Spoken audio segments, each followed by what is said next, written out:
বিপুল আসনে সারা বাংলাদেশের সরকার গঠনের পথে এই প্রথম মুহূর্তে উপজেলা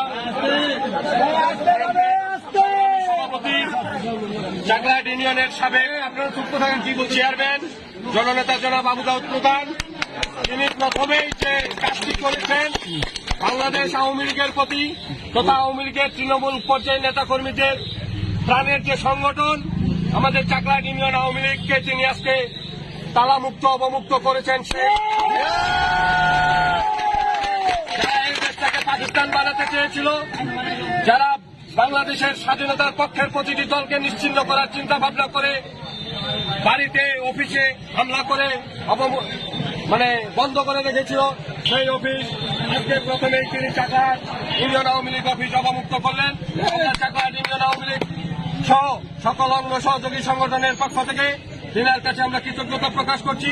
সেই সাথে আগামী দিনে যে কোনো মিছিল মিটিং আন্দোলন সংগ্রাম স্বাধীনতার সপক্ষের সকল উন্নয়নের ক্ষেত্রে আমরা না আওয়ামী লীগ না বিএনপি না জাতীয় পার্টি সকলে ঐক্যবদ্ধ হয়ে স্বাধীনতা বিরোধীদের পক্ষে থাকবো এবং ঐক্যবদ্ধের ভিত্তিতে উন্নয়নমূলক ইউনিয়নের উন্নয়নের আহ্বান জানিয়ে আমি আমার কথা শেষ করছি। ধন্যবাদ সবাইকে।